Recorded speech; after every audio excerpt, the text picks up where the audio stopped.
Doctor of comics present करते हैं। ये है डोगा।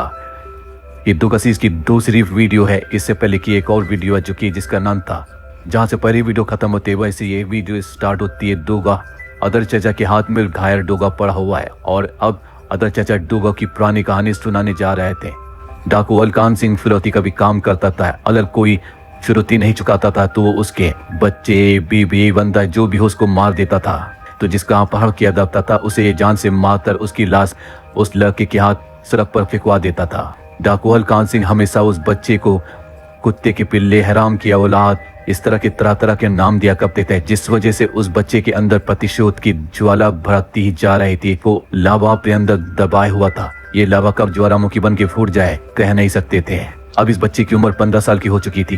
तभी वहां पर लोहा सिंह एक बच्ची को किडनैप करके लाता है और हरकान सिंह के सामने लाकर फेंक देता है। हरकान सिंह उसका बाल खींचकर लोहा सिंह से पूछता है, कौन है ये लड़की? तो लोहा सिंह बताता है कि ये बट्टे के मालिक की लड़की है। इसका बाप बहुत आसानी से 20-25 लाख तो दे ही देगा।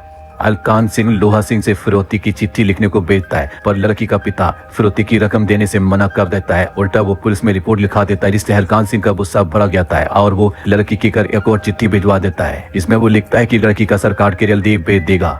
ये छोटा बच्चा ही अलकान सिंह के डाकुओं के लिए खाना भी बनाता था और वहाँ के रह रहे कैदियों के लिए खाना और उनका सारा काम यही देखता था। ये लड़का उस बच्ची के लिए खाना लेकर उसके पास जाता है, पर वो बच्ची समझती है कि ये भी उन डाकुओं से मिला हुआ और उसको बहुत बुरा भला कहती है। कहते मैं मर जाऊंगी लेकिन तुम्हारे हाथ का खाना नहीं खाऊंगे। तुम बेरहमत तैरे कसाई दरिंदे के साथी हो। तुम भी कुत्ते हो जो दूसरों को झूठा खाता है। मैं तुम्हारी सूरत भी नहीं देखना चाहती, चले जाओ यहाँ से। ये बच्ची खाने को हाथ मार कर नीचे गिरा देती है। इस लड़के को इस बात पर बहुत गुस्सा आता है और वो खाने को दोबारा प्लेट में बटोरता है और चाकू दिखाते हुए लड़की से कहता है, चुपचाप खा लो से वरना मैं तुम्हारी गर्दन काट दूंगा। और उसको धमकाते हुए लड़की चुपचाप खाना खाने लगती है और अपना नाम सोनिया बताती है। तब वो लड़का उस बच्ची सोनिया को बताता है, शायद तुमको मालूम नहीं है ये लोग कल सुबह तक तुमको जान से मार देंगे। तो सोनिया उस लड़की से कहती, तो अपनी माँ से कहकर मेरी जान बचा लो प्लीज। तब वो लड़का कहता है, यहाँ से छुटकर तो जाएगा। तेरा सौतेला बाप तुझे जिंदा देखना नहीं चाहता है। तेरे बाप नहीं रास्ते से हटाने के लिए ये नाटक खेला है। कल अलकान सिंह को तेरे सिर के बदले में 5 लाख रुपए मिल जाएंगे और तुझे जान से मार दिया जाएगा। मैंने इसे अपने कानों से सुना था। इस साजिश के बारे में जानकर सोनिया के होश हो जाते हैं। उसी रात को उन दरिंदों के बीच से उस बच्ची को ओराका वहां से लेकर भाग लेता है। भागते वक्त डाकुओं को इसकी खबर लग जाती है। डाकू हलकान सिंह उन डाकुओं को ऑर्डर दे देता है कि खत्म कर दो उस लड़की को और उस कुत्ते के हाथ पैर तोड़ के फेंक दो ताकि वो दोबारा इस तरह की हरकत ना कर सके। वो बच्ची जिसका नाम सोनिया था उस लड़के का नाम सुएद रखती है और कहती है, सुएद जल्दी से यहाँ से भाग लो वरना ये लोग हमें मार देंगे। सोनिया ने उस लड़के का नाम सुएद रख दिया था। गोलियां उन लोगों के आसपास होकर निकल रही थी, पर वो लोग वहां से भाग रहे थे। सूरज के हाथों में थमी मसाल पर गोलियां पड़ रही थी। उन लोगों ने जल्दी से मसाल को फेंक कर पहाड़ी से उतरने की कोशिश की, पर वहां से हाथ फिसल जाने की वजह से खूनी नदी में गिर जाते हैं। नदी में गिरते ही उसको कहीं पर भी सोनिया दिखाई नहीं देती है, पर उसको उसकी आवाज ही सुनाई दे रही होती है। वो उसको सूरज कह के पुकार रही होती है और ये इधर उसको सोनू सोनू कह के पुकार रहा होता है, पर उसको कहीं पर दिखाई नहीं देती है। पागल सा हो उठा वो न जाने कब तक भयानक शोर मचाती उस खूनी नदी के सीने में तराशता रहा सोनू को। सोनुआबाद से सोनू उठ चुपकी हो गई और उसे और लड़की कहीं पर ना दिखाई दी। नदी से निकलकर वो सीधा पुलिस स्टेशन पहुंच जाता है और पुलिस को जाकर बता देता है कि वो हलकान सिंह का आदमी है और हलकान के अड्डे के बारे में जानता है। आंसुओं का खून उसकी आंखों में तैर उठा। ताकू हलकान सिंह का नाम सुनकर पुलिस वालों के मस्तिष्क में जैसे सारी नसें फटी जा रही थी। तुरंत सारे पुलिस एक्शन में आ गई। हलकान सिंह के अड्डे पर पुलिस पहुंच गए और वहां पर फायरिंग शुरू कर दी। गोलियों की बौछार देकर हलकान सिंह का सारा नशा दूर हो गया और लोहा से हलकान सिंह से बताता है, सरदार बाबू सरदार पुल लेकर आया है वो कुत्ता। हलकान सिंह कहता है, क्या उस सांप को इसी दिन के लिए पाला था मैंने? नहीं छोड़ूंगा उस सांप के बच्चे को। जल्दी ही पुलिस वाले हलकान सिंह के सारे साथियों को मार गिराते हैं, पर उनके बीच में हलकान सिंह और लोहा सिंह की लाशें कहीं नहीं मिली। हलकान सिंह एक बार फिर से फरार हो गया था। इस बच्चे सूरज को बाल सुधार केंद्र में भेज दिया जाता है, पर उस लड़की सोनू उस सोनिका की चीखें उसे बाल सुधार गृह में रोक नहीं पाती। वो वहां से भी दीवार कूदकर भाग लेता है किसी तरह से और कसम खाता है कि उसकी मौत का बदला डाकू हलकान सिंह से जरूर लेगा। बिचार दीवार को फान कर वो सीधा ट्रेन पकड़कर महानगरी बम्बई आ जाता है। बम्बई आकर वो ठान लेता है कि वो भी अब ताकतवर बनेगा ताकि उस लड़की का मौत का बदला हरकान सिंह से ले सके और वहाँ पर एक ढाबे पे काम करता है, पर उसका अतीत अभी तक पीछा नहीं छोड़ता है। ढाबे का मालिक भी उसको कुत्ते का बच्चा कहकर बुलाता है और कहता है, ये दाल मखनी मेन नंबर 10 पर ले जा। मेन नंबर 10 पर अभी बुलाई था कि वहाँ पर किलस जिम के मेंबर आकर रेस्टोरेंट में बवाल करने लगते हैं। उनकी ये हरकतें किसी को भी गुस्सा बढ़ा सकते थे। और वहाँ पर लॉयन जिम के भी मेंबर्स होते हैं।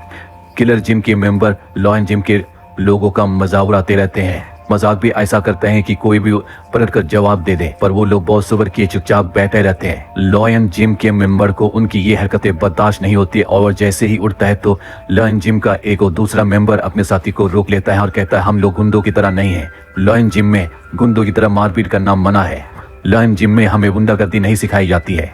उनकी ये बात सुनकर किलर जिम का एक मेंबर मुड़ता है और लॉयन जिम के मेंबर की गर्दन को पकड़ लेता है। दोनों जिमों के मेंबर्स के बीच फाइट शुरू हो जाती है और जैसे ही फाइट शुरू होती है वोटर वाले सारे बाहर भाग जाते हैं। लॉयन जिम के मेंबर किलर जिम के मेंबर्स पर भारी पड़ रहा होता है और ये सब खड़ा सूरज देख रहा होता है। किलर जिम के मेंबर अपने साथी को पिटता देख अपने हाथों में हथियार ले लेते हैं और फिर दोनों जिमों के मेंबर भुर जाते हैं। किलर जिम के मेंबर गुंडागर्दी पर हमेशा उतारू रहते थे, पर इस बार मुकाबला लॉयन जिम के जाबाजों से था। लॉयन जिम के मेंबरों का एक वार बहुत ही सटीक था, जिससे बहुत जल्दी किलर जिम के सारे मेंबर्स वहीं पर ढेर हो जाते हैं और लॉयन जिम के मेंबर उनकी जेबों से सारा रुपया निकालकर नुकसान की भरपाई करने के लिए उस लड़के को देते हैं और कहते हैं अपने मालिक को दे देना। ये सारी घटना देखकर सूरज को एहसास होता है मैं किसी रेस्टोरेंट में काम करके उस तरह का फौलाद नहीं बन पाऊंगा। अगर मुझे फौलाद बनना है तो मुझे लॉयन जिम के नीचे ही रहना होगा, मुझे लॉयन जिम में जाना होगा। सूरज किसी तरह से लॉयन जिम पहुंचता है और वहां पर देखता है अदरक चाचा अपने सारे शिष्यों को एक्सरसाइज करवा रहे हैं और वो भी उनका स्टूडेंट बनना चाहता है। सूरज तुरंत जाके अदरक चाचा के आगे घुटने टेक देता है और कहता है मुझे अपना स्टूडेंट बना लो और अपने बारे में सारी घटना बताता है जो अब तक की उसके साथ घटी थी। जब अदर चाचा को पता लगता है कि वो बाल सुधार गृह से भाग कर आया है तो वो उसे अपना शिष्य बनाने को मना कर देते हैं। तो सूरज अदर चाचा से विनती करता है कि वो बहुत उम्मीद लेकर आया है, अगर वो अपने लक्ष्य को पूरा ना कर सका तो उसकी आत्मा हमेशा जिंदगी भर उसको धिक्कारती रहेगी। उसे सोनू का बदला लेना है। मासूम सोने की चीखें उसे पागल कर देंगी। पल पर उसके कानों में उसकी चीखें गूंजती रहती हैं। लगता है वो आसपास ही कहीं उसको पुकार रही है। सूरज बहुत जोर से उसका दिल रो रहा था, पर उसने उसको छलकने नहीं दिया। अपने अंदर ही दबाया हुआ था अपने सारे आंसुओं को। अपने आंसुओं को वो ज्वालामुखी में बदल रहा था। अदरक चाचा ने उसे अपना स्टूडेंट तो नहीं बनाया क्योंकि वो बालगृह से भागा हुआ था, पर उसे वहां रहकर जिम की देखभाल करने की इजाजत दे दी।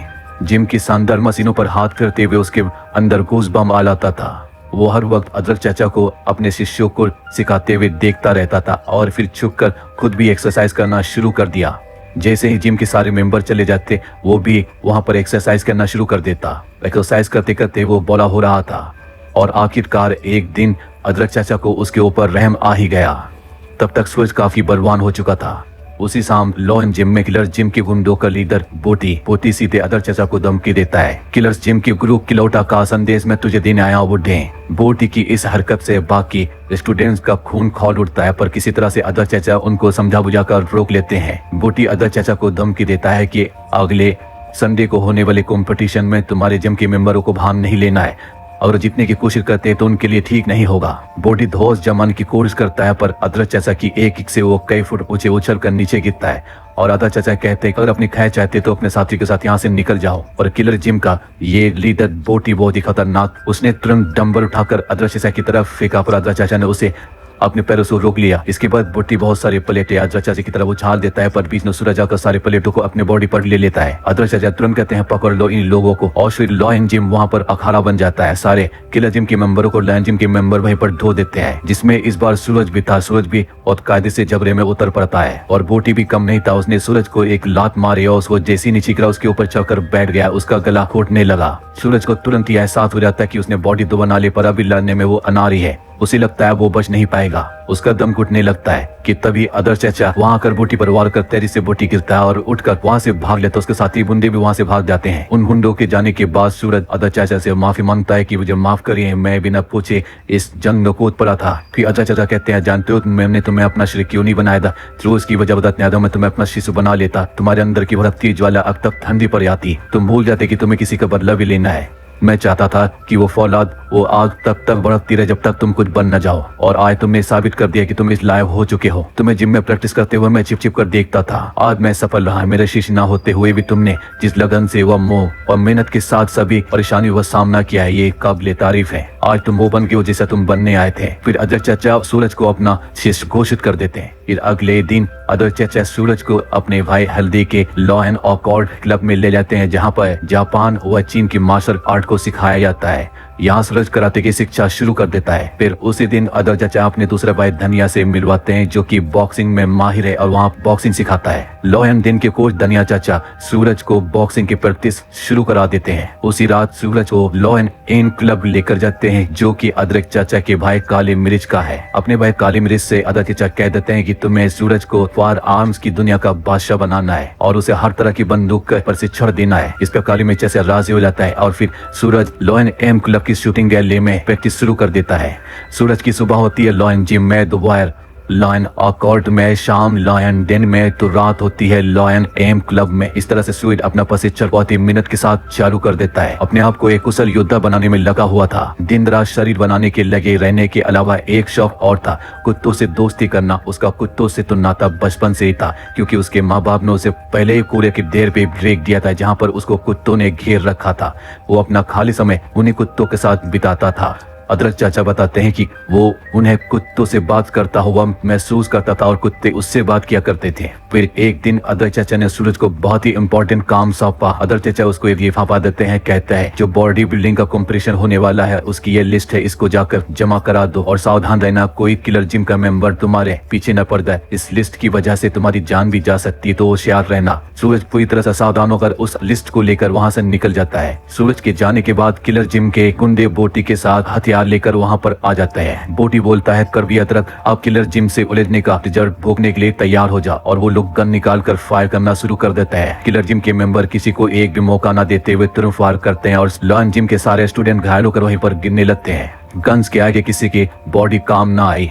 अपने जिम में अपने जमानों की दुर्गति देख अदर चाचा बहुत बौखला गए और डंबल उठाकर सीधा बोटी को दे मारा, पर तुरंत ही किलर जिम के गुंडों ने अदर चाचा ऊपर भी गोलियां चला दी जिससे अदर चाचा भी बहुत घायल हो गए। अदर चाचा के मुंह से सूरज का नाम निकला और बोटी ने तुरंत ध्यान दिया और कहा कहाँ है वो कुत्ते का पिल्ला, बहुत ऊंची उड़ान भर रहा था, आज मैं उसको नहीं छोड़ूंगा। बॉलीवुड देख कहाँ वो पिल्ला, देखो तो कितना जोर है उसकी बाजुओं में। अदर चाचा बोलते कि वो गया है बॉडी बिल्डिंग कॉम्पिटिशन की लिस्ट जमा कराने और उस कॉम्पिटिशन को जीकर वो वसूल करेगा, तो इससे इधर की कीमत। अदर चाचा की बात सुनकर सभी गुंडे बाहर जाकर अपनी बाइक से सूरज को घेर लेते हैं और कहते हैं ला वो लिस्ट मुझे दे दें। सूरज भी गुस्से में भड़क उठता है, बोटी का गिरेबान पकड़कर चीख उठता है। अदरक चाचा का नाम इज्जत से ले कमी नहीं। हाँ भाई, मरे हुए आदमी का नाम तो इज्जत से ही लेना चाहिए।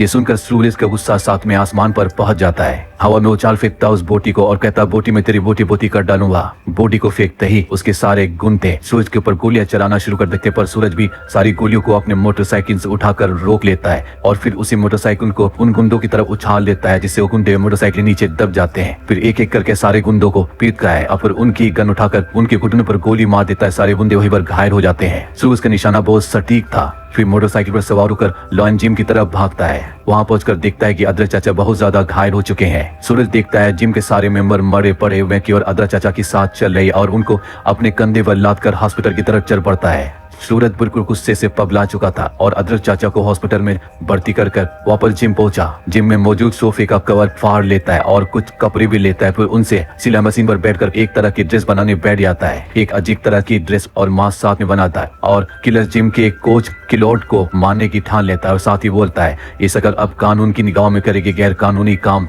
उन जवान लाशों के पास पहुंचकर उसने कसम खाई और बोला ये वो लिस्ट है जिसके कारण तुम्हारा कत्ल हुआ है। मैं इसे फाड़ता हूँ क्योंकि अब मैं इससे भी बड़ी प्रतियोगिता लड़ने जा रहा हूँ। ये दोष व निरीह प्राणों को हराने वालों की हत्या के लिए निकल रहा हूँ जिससे मेरी टक्कर कानून और अपराधी दोनों से होगी। जब तक जिम में पुलिस पहुंची तब तक रात शुरू हो चुकी थी। किलोटा से एक बड़ी लड़ाई लड़नी थी और उसे उसके लिए चाहिए था हथियार। किलोटा किलर्स जिम का कोच है, उसके ही कहने पर बोटी लॉयन जिम में आया था क्योंकि किलोटा नहीं चाहता था कि लॉयन जिम के मेंबर उस प्रतियोगिता को जीतें। सूरज अपनी बनाई ड्रेस को पहनकर थाना पहुंच जाता है और जहां पर रखे हथियार को चुराने के लिए मौजूद पुलिस वालों पर हमला करता है। उस पुलिस स्टेशन के ज्यादातर सिपाही गए थे लॉयन जिम में क्योंकि वहां जो बहुत बड़ी घटना हो गई थी। बाकी सो रहे थे और जो जग रहे थे उन्हें सूरज वहीं पर सुला दे रहा था। जल्दी ही सूरज पहुंच गया जहां पर हथियार रखे हुए थे और उन हथियारों को अपने शरीर पर लेकर निकल पड़ा पुलिस स्टेशन से, क्योंकि सूरज को भी पता था हथियार खरीदने के लिए उसके पास इतने पैसे नहीं और फ्री के हथियार कहाँ मिल सकते हैं। इसीलिए उसने पुलिस स्टेशन को ही हथियार को लूट लिया था। सूर्य ने अपना मास्क कुत्तों के स्टाइल में सिला हुआ था, इसीलिए उसने अपना खुद का नाम दोगा रख लिया था। तो दोस्तों ये वीडियो यहीं पर पूरी होती है। इसके आगे की वीडियो में बताऊंगा अदर चाचा का क्या हुआ, क्या सूरज अपने अदर चाचा का बदला ले सकेगा, क्या सूरज किलोटा को मार सकेगा, सूरज और किलोटा की लड़ाई कैसी रहेगी, ये मैं अगली वीडियो में बताऊंगा। तो अगर आप चैनल पर नए हैं तो चैनल को सब्सक्राइब कर लिए, वीडियो को लाइक किया और बताइए वीडियो कैसी लगी।